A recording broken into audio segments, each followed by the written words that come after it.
स्वागत है आपका बिजनेस की इस अनोखी दुनिया में। अब आप भी जानते हो अच्छे से कि आज के टाइम पर बिजनेस करना कितना ज़्यादा ज़रूरी है। मैं मानता हूं कि आज अगर आप सरकारी नौकरी लग जाते हो तो उसके बाद आपका पूरा परिवार एक इस्टेब्लिश हो जाता है अच्छी तरीके से और एक अच्छी ज़िंदगी गुजर बसर कर सकता है। लेकिन जिस परिवार में कोई एक इंसान भी अगर कोई एक बिजनेस बना लेता है तो उसके बाद आने वाली किसी पीढ़ी को कोई टेंशन लेने की ज़रूरत नहीं होती है, क्योंकि उनको पहले से बना बनाया हुआ एक इस्टेब्लिश बिजनेस मिलता है जिसमें उन्हें कुछ भी सोचने की ज़रूरत नहीं पड़ती है और उससे वो अच्छा पैसा कमा लेते हैं। अब बिजनेस वैसे सुनने में बिजनेस करना तो अच्छा लगता है, लेकिन बिजनेस करना उतना आसान बिल्कुल भी नहीं होता।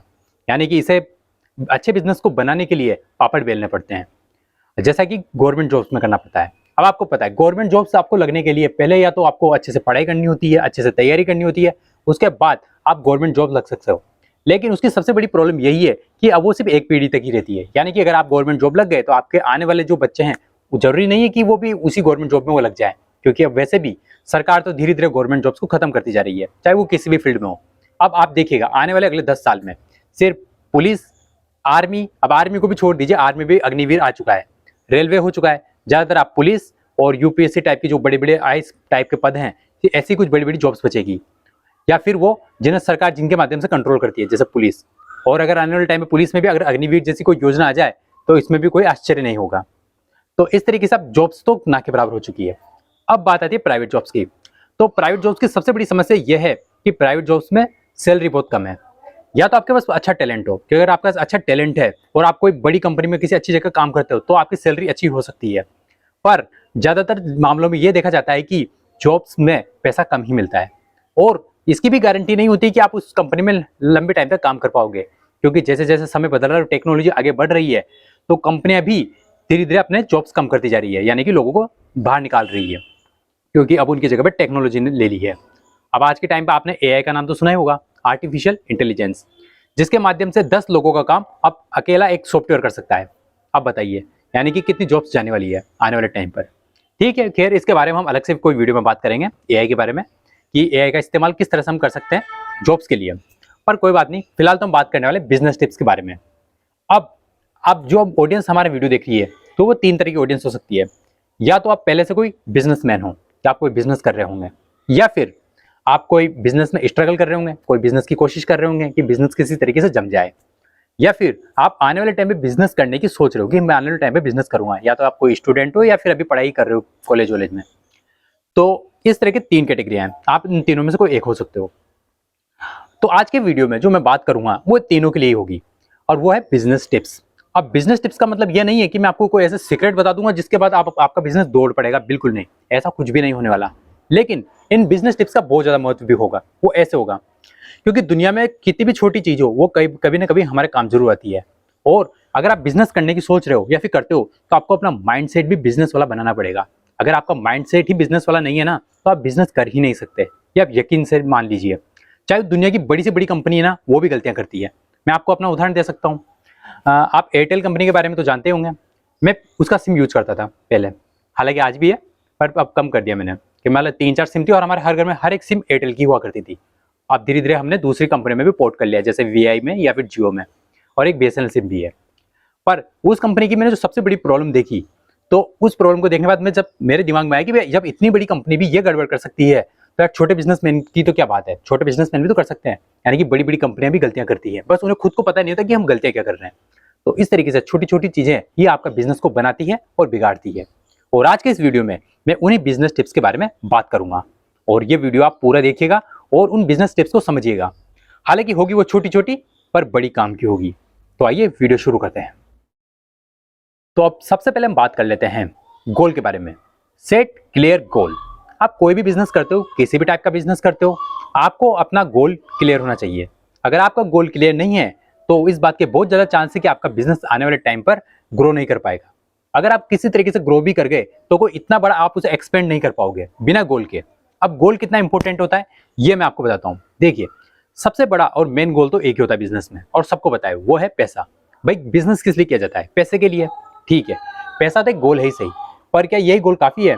क्योंकि दुनिया में जितने भी बिजनेस रन कर रहे हैं वो सब इसी गोल के तो पीछे भाग रहे हैं कि पैसा कमाना है, पैसा कमाना है, पैसा कमाना है। तो आपके पास क्या नया है भाई? आप क्या नया करना चाहते हो अपने इस वाले बिजनेस में?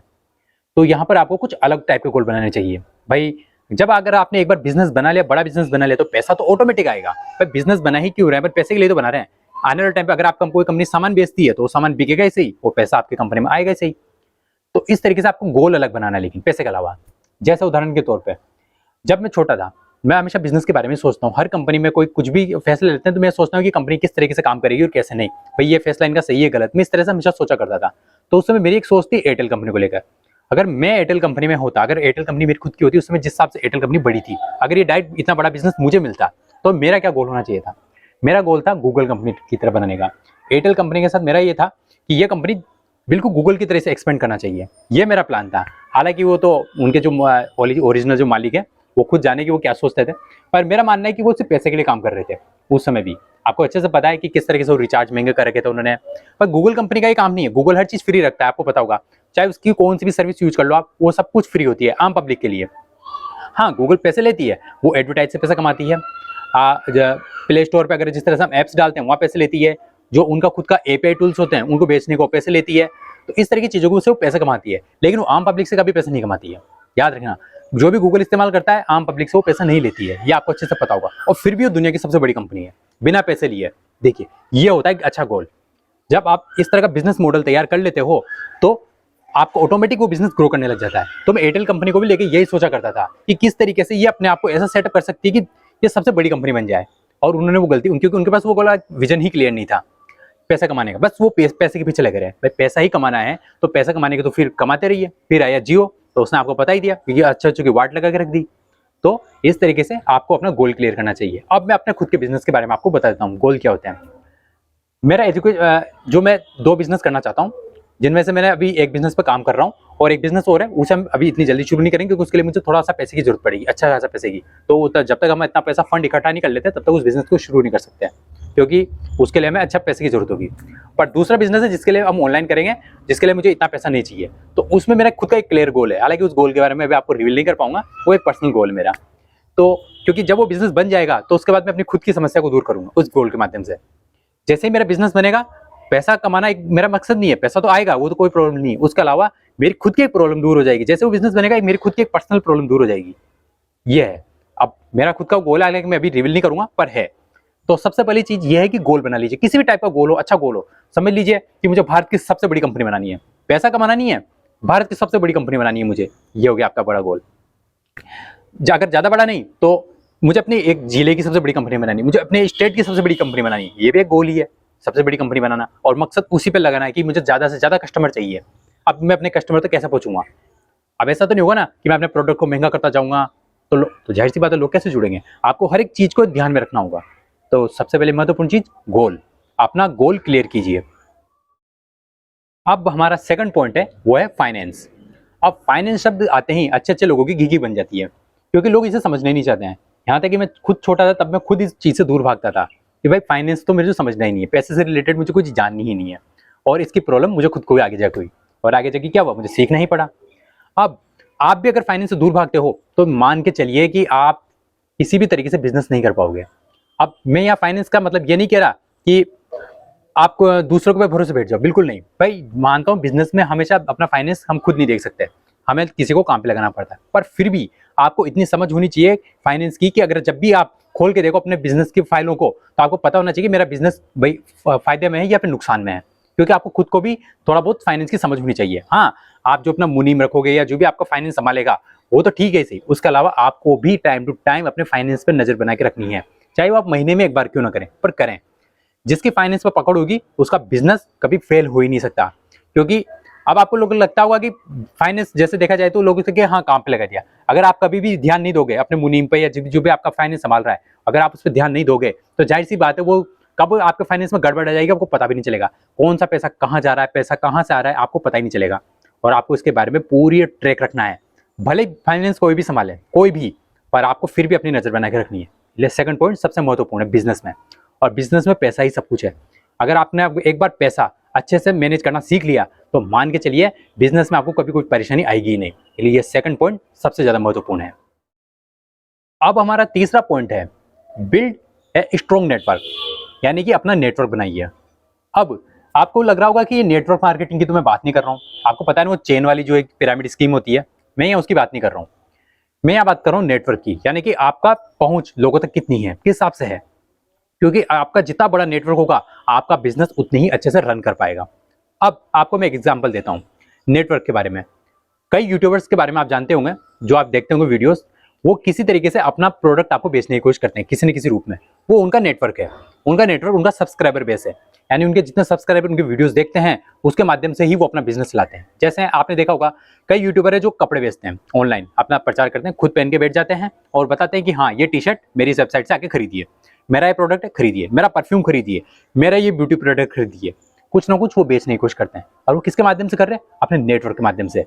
अब वो कहीं आप भले आप उनसे पर्सनली बिल्कुल भी नहीं मिलो, लेकिन फिर भी कई लोग हैं जो उनसे खरीदते हैं सामान, और ऐसा होता है। तो इस तरीके से आपको भी अपना नेटवर्क बनाना चाहिए। मैं ये बात यूट्यूब की ही नहीं कर रहा हूँ, हर तरीके से। भैया ये तो आपका बिजनेस के ऊपर डिपेंड करेगा कि आपका बिजनेस किस टाइप का है और आप किस टाइप का नेटवर्क बना सकते हो। मैं मान लेता हूँ एक छोटा सा नेटवर्क समझता हूँ। आप समझ लीजिए आप छोटी दुकान खोल के बैठे हो, ठीक है। अब तो आप अपना नेटवर्क किस तरीके से बना सकते हो, आपका एक शहर में अपनी खुद की एक दुकान है, तो आप अपना नेटवर्क कुछ इस तरीके से बनाओगे। सबसे पहले आप अपने जो आने वाले कस्टमर्स हैं उनके साथ आप अपना अच्छा संबंध बनाइए। अच्छा संबंध मतलब अच्छे से बात कीजिए, क्योंकि जब आपका व्यवहार अच्छा होगा तो जाहिर सी बात है लोग आपसे कनेक्ट होंगे। और धीरे धीरे आप उनसे, ऐसा नहीं है कोई आया तो आप उसके बारे में पूछिए, अच्छा कभी ये भी पूछ लीजिए भाई आप कहाँ से हो, हाँ भाई मैं यहाँ पास में रहता हूँ या फिर वहाँ पे रहता हूँ। अच्छा तो आपको हमारी दुकान के बारे में कैसे पता चला, बातों में किसी तरीके से आप बातों से उनका नेटवर्क बना सकते हो। और जब आप जितनी जान पहचान आप धीरे धीरे बढ़ाते जाओगे, क्योंकि एक छोटे दुकानदार के लिए सबसे महत्वपूर्ण चीज दुकान जान पहचान ही होती है, और आपकी जितनी ज्यादा जान पहचान होगी उतने आपकी दुकान पे कस्टमर आने के चांस ज्यादा होते हैं। और उसके बाद आप सोशल मीडिया का इस्तेमाल कर सकते हो। सोशल मीडिया में आप अपने शहर के धीरे धीरे लोगों को उस पर जोड़ सकते हो। सोशल मीडिया के माध्यम से आप अपना प्रचार कर सकते हो, या फिर अपने ही शहर के किसी दूसरे सोशल मीडिया इन्फ्लुएंसर को आप पैसा देकर अपना छोटा मोटा एडवर्टाइज करा सकते हो। पर किसी न किसी रूप में आप अपना नेटवर्क बनाइए, बिल्ड करिए, और ये सबसे ज्यादा जरूरी है। अब आपको एक नेटवर्क का एक एग्जांपल और देता हूँ। आपने देखा होगा कई लोग अपना कार्ड देते हैं, दुकान पे जाते हैं फिर भी अपना कार्ड दे देते हैं, भले आपने उनको छोटा सा सामान खरीदा फिर भी अपना कार्ड दे देते हैं। और कई लोग तो ऐसा करते हैं, जो सबसे महत्वपूर्ण सबसे पॉपुलर तरीका है वो है उनका सामान देने के बाद जो बैग दिया जाता है, कैरी बैग, आप जानते हो, उस कैरी बैग में भी उनका एडवर्टाइज होता है ना। वो भी एक नेटवर्क बनाने का तरीका है, धीरे धीरे उनके दिमाग में डाला जाता है, अचेतन मन में। तो धीरे धीरे लोगों से कनेक्ट होना। अब इसके तरीके बहुत सारे हैं, अब लेकिन वीडियो हमारा बहुत बड़ा हो जाएगा, इसलिए इस वीडियो में थोड़ा खोल के मैं आपको नहीं समझा पा रहा हूँ। और ये एक बहुत महत्वपूर्ण चीज है, और जिसको ये समझ में आ गया उसका बिजनेस कभी फेल हो ही नहीं सकता। अब लेके इसको मैं अलग से वीडियो बनाऊंगा, उसमें मैं आपको बताऊंगा बड़ी कंपनियों से लेकर छोटी कंपनियां तक और छोटे छोटे लोग किस तरीके से इस नेटवर्क वाले तरीके का इस्तेमाल करते हैं। और आपको भी ये चीज सीखनी चाहिए, जितना आप अच्छा नेटवर्क बनाओगे आपका बिजनेस उतना ही अच्छे से सक्सेसफुल होगा। तो अब तक हो चुके हमारे 3 पॉइंट। अब बात करते हैं हमारे चौथे पॉइंट की। अब हमारा चौथा पॉइंट है टेक कैलकुलेटेड रिस्क, यानी कि आपको सोच समझकर ही फैसले लेने चाहिए। जो भी आप रिस्क उठाना चाहते हो सोच समझकर उठाइए। अब देखिए, या तो आप 2 स्टेज में हो, या तो आप अपना बिजनेस में शुरुआती दौर में हो, या फिर आप अपना बिजनेस जमा चुके हो। दोनों को ही तब भी कैलकुलेटेड रिस्क ही उठानी चाहिए। अब कैसे, मान लीजिए आप शुरुआती बिजनेस में हो, तो आपको ऐसा कोई भी फैसला नहीं लेना चाहिए जिससे आप आगे बिजनेस करने की लायक ही ना बचो। जैसे उदाहरण के तौर पे आप जो शुरुआती बिजनेस कर रहे हो, तो उसके लिए आपको पैसे का इंतजाम तो करना पड़ेगा। आप कहाँ से करोगे भाई, आपके पास पैसा तो है नहीं। या तो आपने पहले कोई जॉब कर रखी होगी तो उसका पैसा होगा, या फिर माँ बाप से पैसा लोगे, या फिर बैंक से लोन लोगे। ये 3 ही तरीके हैं पैसे लेने के, ठीक है। तो जो भी शुरुआत का पैसा है तो आपको सोच समझ के इस्तेमाल करना है। मान लीजिए आपने कोई ऐसा बिजनेस सोच लिया, नहीं हम तो लाखों का, जैसा आपने कोई सोच लिया जैसे मैं कपड़ों का बिजनेस करना है, अचानक से आपने 7-8 लाख के कपड़े दुकान में भर लिए, ठीक है। 7-8 लाख रुपए आपने एक बार में इन्वेस्ट कर दिए। अब उसके बाद किसी वजह से वो बिजनेस नहीं चल पाता है, मान लेते हैं वो गलत लोकेशन पे था, आपकी लोकेशन गलत थी, या फिर अब और भी कुछ भी रीजन हो सकते हैं, या कोई हादसा हो गया किसी भी टाइप से समझ लो, या फिर समय के साथ आपका बिजनेस समय तक नहीं चल पा रहा काफी टाइम तक, तो वो कपड़े पुराने होते जाएंगे, हो ही जाएंगे बिल्कुल। तो इस तरीके से और धीरे धीरे जैसे जैसे समय गुजरेगा उन कपड़ों की कोई कीमत नहीं बचेगी। ऐसा आप किसी भी बिजनेस के लिए ये वाला उदाहरण ले सकते हो। तो आपका 7-8 लाख तो हो गया ना कम, अब आपको लास्ट में उन कपड़ों को कैसे बेचना पड़ेगा, 3 लाख 4 लाख में, मतलब कम दाम में ही बेचना पड़ेगा, क्योंकि आपको इस बिजनेस से बाहर आना है। हो गया ना। तो ये था एक प्रॉब्लम, ये रही कि आपको सिर्फ कैलकुलेटेड रिस्क ही लेने हैं, सोच समझ कर। कि आप कोई भी फैसला ले रहे हो सोच समझ के लो। भाई मैं इतना नुकसान सह सकता हूँ, तो भाई 7-8 लाख के कपड़े ना खरीद के आप सिर्फ 2 लाख के खरीदो। भाई नुकसान होगा तो इतने में होगा ना, इतना बड़ा आपको नहीं होगा ना। बाकी का पैसा हमारा भी सेफ रहेगा, और बाकी का पैसा सेफ रहेगा तो आप और भी ज्यादा नए आइडिया पे काम कर पाओगे, भाई दूसरा बिजनेस शुरू कर पाओगे, या फिर नए तरीके से पुराना अनुभव लेके नए तरीके से काम शुरू कर पाओगे। अब जो पुराने बिजनेसमैन हो जाते हैं, जिनके पास अच्छा खासा बिजनेस बन जाता है, अब उनके साथ क्या समस्या होती है, उनका कोई भी बिजनेस होता है अच्छा चल ही रहा होता है, कोई टेंशन नहीं होती है, पर फिर भी उसके बीच में वो सोचते हैं कि हम कुछ बड़ा करें, यार हमारे बिजनेस को और बड़ा करते हैं, या फिर कुछ नए तरीका का काम करते हैं, भाई ये काम तो चल ही रहा है, इसके अलावा 2-4 और काम शुरू कर देते हैं जिनमें भी हमें फायदा होगा। तो या फिर उनके बच्चे ज़्यादा होते हैं, भाई हमारे पास 3 बच्चे हैं तो हर एक को मैं अलग-अलग बिज़नेस दूँगा, जैसे हमारे मोटा भाई यानी अम्मा ने किया है। हर एक को रिटेल बिज़नेस दे दिया, एक को ऑयल रिफाइनरी का बिज़नेस दे दिया, एक को रिटेल का बिज़नेस, सबको अपना-अपना बिज़नेस दे रहे हैं। तो आप भी ऐसा सोच लो। तो ऐसा में सोचना है कि अब और भी बिज़नेस शुरू किया जाए। तो ऐसे में गलती क्या होती है, भाई किसी भी बिज़नेस में जाने से पहले सोच समझ लो कि भाई इस फील्ड की आपको कितनी जानकारी है। भाई हो सकता है आप कोई पहले से कोई बिज़नेस कर रहे हो उसमें तो आप अच्छे हो, और कल जब आप नए बिज़नेस में जाओगे तो ज़रूरी है क्या आप वहाँ भी सफल हो जाओ। ये कोई ज़रूरी नहीं होता है कि आप अच्छे बिज़नेसमैन हो तो दूसरे हर बिज़नेस में आप सफल हो जाओगे। हर बिज़नेस पैसे से ही नहीं हो जाता है कि आपके पास ज़्यादा पैसा होगा तो आप हर बिज़नेस में सफल हो जाओगे। ऐसा होता है तो दुनिया के सब जितने पैसे वाले लोग हैं सब सफल बिज़नेसमैन होते हैं, पर ऐसा नहीं है। सफल बिज़नेसमैन अलग होते हैं और पैसे वाले लोग अलग होते हैं। तो यहाँ पर भी आपको सोच समझ के बिज़नेस शुरू करना चाहिए। किसी नई फील्ड में जा रहे हो तो वहाँ भी आपको छोटे रिस्क उठाने चाहिए, धीरे-धीरे शुरू करनी चाहिए और वहाँ का अनुभव लेना चाहिए, या फिर उस फील्ड के एक्सपर्ट लोगों को अपने साथ रखना चाहिए। भाई कोई किसी नई फील्ड में जा रहे हो तो उस फील्ड के पहले ही एक्सपर्ट लोग जो हों उनको अपने साथ रख लो, क्योंकि उनको तो सब कुछ पता है। तो इससे आपके बिज़नेस में सफलता होने के चांस ज़्यादा बढ़ जाते हैं। तो चाहे आप बिज़नेस के शुरुआती दौर में हो या फिर आप पहले से अच्छे बिज़नेसमैन हो, आपको हमेशा कैलकुलेटेड रिस्क ही उठाने चाहिए। ना कि कोई ऐसा नहीं है कि आपका ज़्यादा पैसा हो तो आपने झोंक दिया बिज़नेस में, ऐसा बिल्कुल नहीं करना है। हर हमेशा कैलकुलेटेड रिस्क ही उठाइए। तो अब हो चुके हमारे 4 पॉइंट। अब हमारा 5वां पॉइंट है कस्टमर सेटिस्फिकेशन। अब आपको अगर किसी पुराने बिजनेसमैन से अगर आप बात करोगे तो वो आपको यही बताएगा कि अगर कस्टमर खुश है ना तो आपकी दुकान हमेशा चलती रहेगी। तो इसीलिए आपको जो काम करना चाहिए, चाहे आपका बड़ा बिजनेस हो, छोटा बिजनेस हो, या फिर आपको छोटी मोटी दुकान हो, किसी भी तरह का आप काम करते हो, आपको कस्टमर सेटिस्फिकेशन का ध्यान रखना ही चाहिए, क्योंकि कस्टमर खुश रहेगा तो आपकी दुकान को आगे बढ़ने से कोई भी नहीं रोक सकता। अब क्या होता है, मैं कई दुकानदारों को ऐसा जानता हूँ जो बिल्कुल रूखे तरीके से बात करते हैं। भाई जैसे कस्टमर आए, हाँ सामान ले जा, कोई प्रॉब्लम नहीं है। तो ऐसे में कस्टमर के मन में आ जाता है कि यार मैं इसको पैसे दे रहा हूँ, भाई ऐसा तो नहीं कि मैं फ्री में सामान ले रहा हूँ, पैसे दे रहा हूँ ना। तो आप अगर आने की कस्टमर को जितनी इज्जत दोगे, कस्टमर उतना ही आपके साथ कनेक्ट होगा। मैंने थोड़ी देर पहले बात बताई कि आपको नेटवर्क वाली बात, तो उस तरह से नेटवर्क बिल्ड होगा। यानी कि हमेशा कस्टमर का बात को ध्यान रखिए। अब क्या होता है कई बार कि जो दुकानदार होता है किसी तरह, जैसे मान लेते हैं कोई ऐसा कस्टमर आ गया तो उसे कोई गलत माल चिपकाने की कोशिश करता है। अब इसका क्या नुकसान होता है, इसका नुकसान ये होता है कि एक बार आपने कस्टमर को गलत माल चिपका दिया तो कस्टमर के दिमाग में आ जाता है, हो सकता है आपको उससे कुछ फायदा हुआ, आपने अपना कोई खराब माल उसको दे दिया, आपका नुकसान होने से बच गया और उसमें आपने अच्छा प्रॉफिट कमा लिया। या फिर किसी कस्टमर को आपने कोई महंगा सामान बेच दिया, ठीक है, पर क्या होगा जब कस्टमर को आपकी इस बात का पता चलेगा, भाई कस्टमर को लग गया कि आपने उससे ज़्यादा पैसा लिया है। अगर उसने कभी कोई प्रोडक्ट किसी दूसरी दुकान पर लिया तो उसे पता तो चलेगा ना कि यार ये सामान तो इतना सस्ता था, इसने मुझे महंगा कैसे दिया था। तो या फिर आपने उसे गलत माल दे दिया, तो ऐसे में ही होगा, कस्टमर आपके साथ टूट जाएगा। अब कंपनी कैसी भी हो, आप छोटा बिजनेस, मैंने आपको पहले बोल दिया, छोटा बिजनेस है बड़ा बिजनेस फर्क नहीं पड़ता है, कस्टमर का हमेशा ध्यान रखना है। अब ये गलती मैं फिर से एयरटेल के उदाहरण के दूंगा, क्यों मैं हमेशा एयरटेल का उदाहरण इसलिए दे रहा हूँ ताकि आप कनेक्ट रहो, वो इसलिए क्योंकि आप इसे अच्छे समझ पाओगे और ये ऐसी कंपनी है जिससे आप भी जुड़े हो, इसलिए मैं आपको बार बार आपको एयरटेल वाला उदाहरण दे रहा हूँ और फिर से दूंगा। क्या होता था, आज से कुछ साल पहले कंपनी किसी न किसी रूप में आपका पैसा काट लेती थी। पहले जब ज़्यादा ऑप्शंस नहीं थे, सबके पास एयरटेल की सिम हुआ करती थी, तो कभी हेलो ट्यून के नाम से, कभी किसी एसएमएस के नाम से किसी रूप में पैसा काट लेती, कभी 10 रुपये, 15 रुपये, 30 रुपये पैसा काट लेती थी। अब एक बार जो मेरा दोस्त है उसका पैसा काटा उन्होंने, भाई आपको अमिताभ बच्चन से बात करनी है, इस बात के उन्होंने 30 रुपये काट लिए, ठीक है। तब मैंने कस्टमर से बात की, भाई मैंने उसने बताया कि अमिताभ बच्चन से बात करने के हिसाब से आपके पैसे काट लिए गए। भाई हमें नहीं करनी अमिताभ बच्चन से बात, भाई हम उन्हें फिल्मों में देखते हैं खुश है, हमें अमिताभ बच्चन पसंद है, फिल्मों में देखते हैं हम खुश रहते हैं, हमें उनसे बात नहीं करनी है, हमें हमारे 30 रुपये वापस लौटा दो।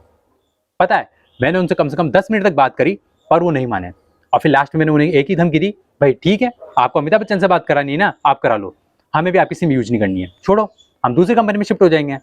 उसके आधे घंटे के अंदर वो हमारा पैसा वापस आ गया, मेरे दोस्त का जो पैसा था वापस आ गया। तो यहाँ पर क्या हुआ, आपको कस्टमर का ध्यान रखना पड़ता है। अगर आप कस्टमर का ध्यान नहीं रखोगे तो कस्टमर को दूर जाते बिल्कुल भी देर नहीं लगेगी। कस्टमर को गुस्सा दिलाओगे तो आपके लिए नुकसानदायक होगा, कस्टमर के लिए नहीं भाई, क्योंकि हमारी दुकान कस्टमर के ऊपर चलती है, क्योंकि पैसा आसमान से नहीं बरस रहा है, कस्टमर हमें दे रहा है, तब हमारे पास पैसा आ रहा है, तब हमारा बिजनेस चल रहा है। तो कस्टमर का हमेशा ध्यान रखो, समझ गए। सबसे महत्वपूर्ण पॉइंट कस्टमर सेटिस्फिकेशन। अब हमारा छठा पॉइंट है डेलीगेट टास्क, यानी कि अपने कार्यों को सौंपना सीखिए।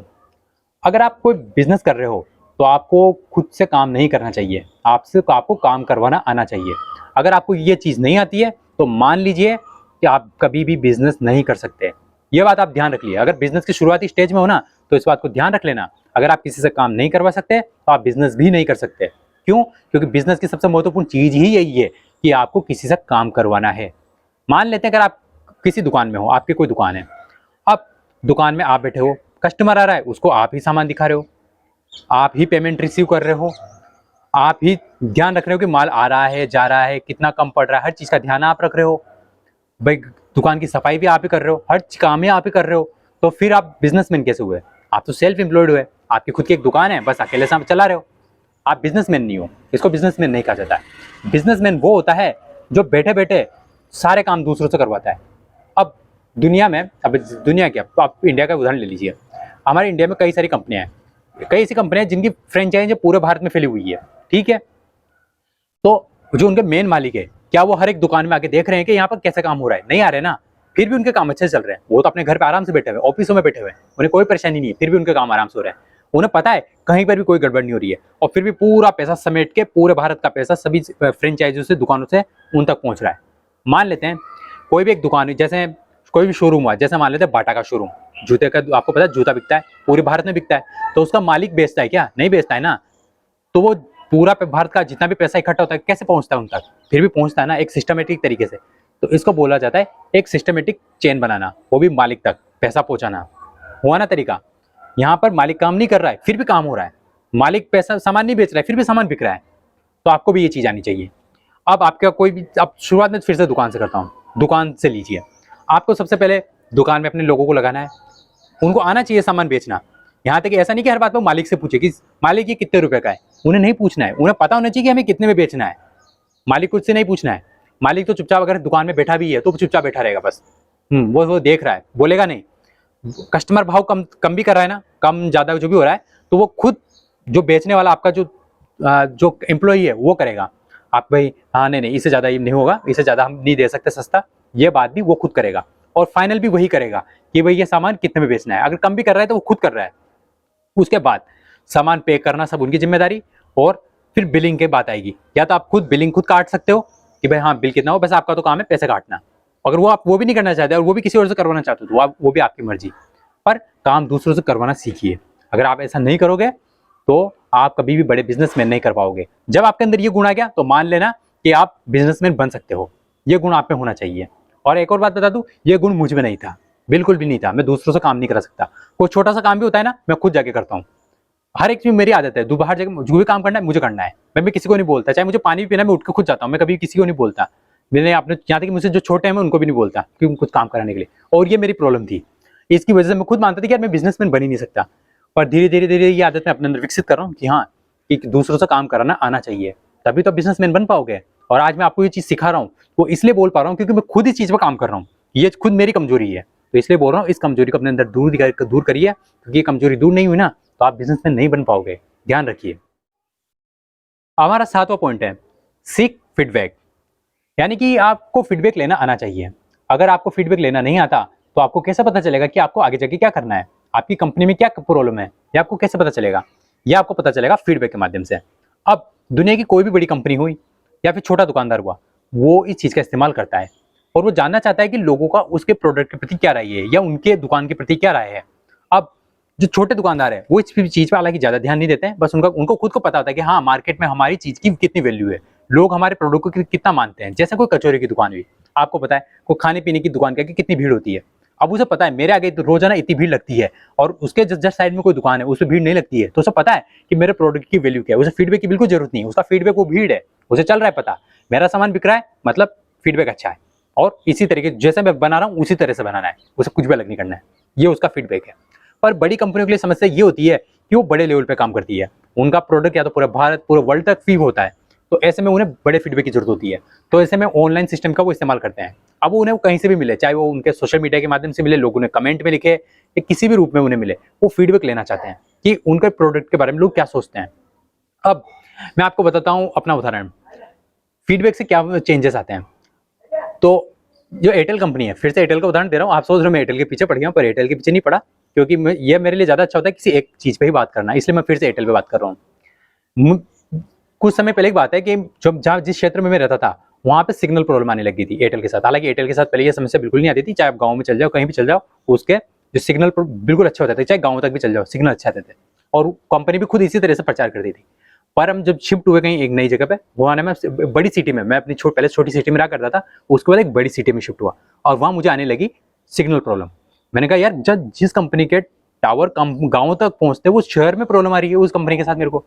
यहाँ तक कि नेट नहीं चलता, शाम को 6 बजे बाद तो नेट ही नहीं चलता था, रात की 6 बजे से रात की 12-1 बजे तक तो मान के चलो नेट यूज नहीं कर सकते थे। दिन में कर लो या फिर रात को 12 बजे बात करो, यही था। और बात करने पे आवाज़ कटती थी, तो मेरे लिए बहुत प्रॉब्लम हो गई थी।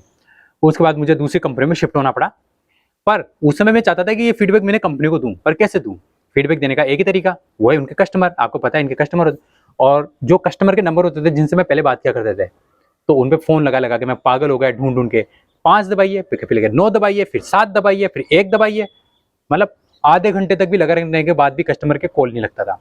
और किसी तरीके से लग भी गया तो 10 मिनट तक वो उनकी जो बैकग्राउंड ट्यून होती है वो ट्यून चलती रहती, ट्यून चलती रहती थी और कोई कस्टमर बात करने के लिए रेडी नहीं होता था। लास्ट में जाके परेशान हो गए, खुद मुझे ही काटना पड़ता था। एक स्थिति ऐसी आ गई थी उस टाइम पे, तो ऐसे में मैं परेशान हो गया। और ऐसे में कई बार मुझे कुछ और भी प्रॉब्लम्स हुई, जैसे रिचार्ज को लेकर एक बार मैंने रिचार्ज किया ऑनलाइन तो वो रिचार्ज नहीं हो पाया, तो उसके बारे में फिर से बात करना चाहता कि मैंने रिचार्ज किया नहीं आया तो क्या हो सकता है। फिर से कस्टमर को फ़ोन लगाया, कस्टमर को फ़ोन ही नहीं लगे। तो ऐसे में मेरा जो फीडबैक था वो नेगेटिव होता गया कंपनी के प्रति। पर कंपनी तो शायद ध्यान ही नहीं दे रही थी, शायद वो पैसा बचा रही थी अपने कस्टमर का, या तो उन्होंने अपने कस्टमर को कम कर दिया था, जो बैठे रहते जो कॉल पे बात करते हैं उनको शायद कम कर दिया होगा। अब ये कंपनी की प्रॉब्लम। मैं मेरा सर्टिफिकेशन बिगड़ गया पूरी कंपनी के साथ, और उसके बाद मैंने पूरी तरीके से शिफ्ट कर लिया एयरटेल के साथ। हालांकि मैं आज भी इस्तेमाल नहीं कर रहा एयरटेल का, हालांकि हमारे घर में एयरटेल की सिम है पर मैं यूज नहीं कर रहा हूँ एयरटेल की सिम को, फिलहाल तो नहीं कर रहा। तो इस तरीके से सिर्फ एक छोटी सी गलती की वजह से आपने फीडबैक अपने कस्टमर को खो दिया। हो सकता है इतने बड़े भारत में मेरा अलग हो जाने से कुछ खास फर्क ना पड़ा हो कंपनी को, लेकिन आपके लिए एक एक कस्टमर महत्वपूर्ण होना चाहिए। अगर आपका एक कस्टमर भी कम हो रहा है तो क्यों हो रहा है, क्या प्रॉब्लम आ रही है, तो आपको फीडबैक लेना आना चाहिए। किसी भी रूप में कोई भी तरीका आप अपनाओ, आपको पता होना चाहिए आपके प्रोडक्ट के प्रति कस्टमर क्या सोच रहा है, उसको आपका प्रोडक्ट पसंद आ रहा है नहीं आ रहा है, या आपकी कंपनी की सर्विस के बारे में आप क्या सोच रहा है, वो जो भी सोच रहा है आपको पता होना चाहिए। अगर अच्छा सोच रहा है तो बहुत ही बढ़िया, और कुछ गलत सोच रहा है तो उस गलत चीज़ पर काम करना है कि इस चीज़ को हम कैसे ठीक कर सकते हैं। हमारे कस्टमर को प्रॉब्लम हो रही है, आपको उस पर ठीक करना है। और जब आपने इस चीज़ पर काम करोगे तो मान के चलिए आपके कस्टमर कम नहीं होंगे, सिर्फ वो बढ़ेंगे। और एक बिजनेस को क्या चाहिए, आपको बिजनेस को सिर्फ चाहिए कस्टमर, कस्टमर बढ़ाना आपका काम है, और वो भी फीडबैक लेके। तो फीडबैक लेना सीखिए। अब हमारा 8वां पॉइंट है मनी मैनेजमेंट। अब मनी मैनेजमेंट एक ऐसी टॉपिक है जिससे सब लोग दूर भागते हैं। जैसे शुरुआत में मैंने आपको फाइनेंस के बारे में बताया था, सेम मनी मैनेजमेंट का भी वही काम है। अब मनी मैनेजमेंट क्या होता है, मनी मैनेजमेंट में आपको पैसे की समझ होनी चाहिए, पैसे को किस तरीके से इस्तेमाल करना है। अगर आपको ये समझ है तो बिजनेस आपका कभी फ्लॉप हो ही नहीं सकता, क्योंकि आपका बिजनेस में जहां भी पैसा मांग होगी, भाई यहाँ पर पैसा लगाना बहुत जरूरी है, तो आप वो सोच समझ के लगाओगे। भाई कितना एडवर्टाइज करना है, हमें एम्प्लॉय के ऊपर कितना खर्च करना है, एम्प्लॉय को बोनस देना है या नहीं देना है तो कितना देना है, और किसी नई चीज प्रोडक्ट में इन्वेस्ट करना है तो कितना करना है, किसी सर्विस में कितना करना है, फीडबैक, जैसा मैं फीडबैक बोला मैंने, तो फीडबैक के ऊपर कितना खर्च करना है कि किस तरीके से फीडबैक लेना है, उसके ऊपर भी पैसा खर्च होता है। तो हर एक चीज के ऊपर यह है मनी मैनेजमेंट, और मनी का किस तरह से इस्तेमाल करना है, और ये आपको आना चाहिए। हालांकि बड़ी बड़ी कंपनी में तो लोग इसके लिए कुछ लोगों को लगा के रखते हैं, जो एक्सपर्ट लोग रहते हैं उनको लगा के रखते हैं, पर अगर आप छोटे बिजनेसमैन हो तो आपको ये काम खुद ही करना पड़ेगा, और आपको पता होना चाहिए पैसा कहाँ पे लगाना है। और आपको एक बार ये चीज समझ में आ गई तो मान के चलिए आपके बिजनेस एक लंबे टाइम तक आप रन कर पाओगे, क्योंकि आपकी जेब में जितना पैसा होगा बिजनेस उतना ही लंबा होगा। समझ गया ना बात? इसलिए मनी मैनेजमेंट को सीखिए। मनी मैनेजमेंट कहने को तो छोटा सा शब्द है, 2 शब्दों का, मनी और मैनेजमेंट, बस। पर ये जब आप इसे समझने जाओगे ना तो एक पूरी, आप इतनी बड़ी बड़ी किताबें आपको मिल जाएगी पढ़ने के लिए, आप किताबों के ढेर लग जाएंगे मनी मैनेजमेंट के ऊपर, समझते और आप खुद जानोगे कि यार ये टॉपिक इतना बड़ा था कि इसके बारे में खुद ने भी नहीं सोचा होगा, क्योंकि इसके बारे में मैं खुद 2 साल से पढ़ रहा हूँ। मैं खुद भी काफ़ी सारे ऑनलाइन आर्टिकल पढ़ता हूँ, किताबों में पढ़ रहा हूँ, यहाँ तक इसके ऊपर वीडियोस देख रहा हूँ मनी मैनेजमेंट के ऊपर, क्योंकि मनी मैनेजमेंट कितना जरूरी है। और जब से मैंने इसे सीखा है तो मेरी लाइफ में तो चेंज आया है, जाहिर सी बात है।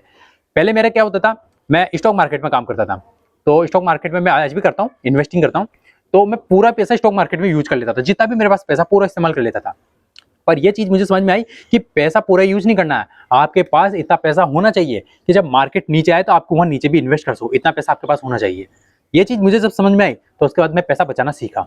मैं पूरा पैसा मार्केट में इस्तेमाल नहीं करता, बचा के रखता हूँ, और जब भी मार्केट नीचे गिरता है मैं वहां पे फिर से इन्वेस्ट कर देता हूँ, और जब मार्केट उठता है तो वहां पे एक अच्छा खासा प्रॉफिट जनरेट करता हूँ शेयर मार्केट में। तो ये मैंने एक छोटी सी चीज सीखी, और छोटी सी चीज से मुझे फायदा मिला।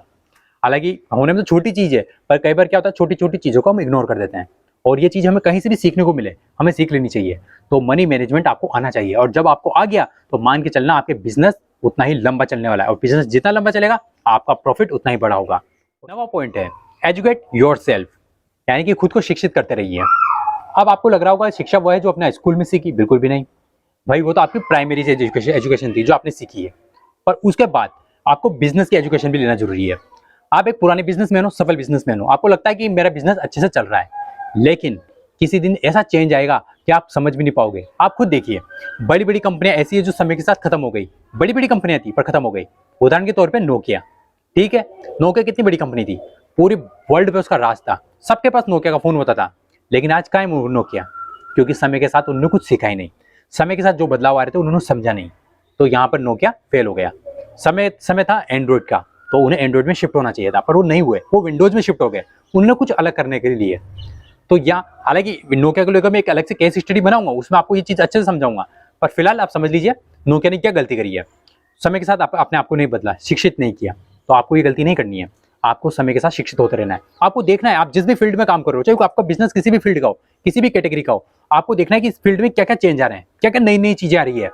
भाई जैसे मान लेते हैं आप कोई ऑफलाइन काम कर रहे थे, जैसे मान लेते हैं आपकी कोई दुकान है, आपको कोई भी दुकान समझ लीजिए, आप कोई दुकान है, आप सामान बेच रहे हो, सामान बेचते हो ऑफलाइन तरीके से, कस्टमर आते हैं अपना सामान बेचते हो।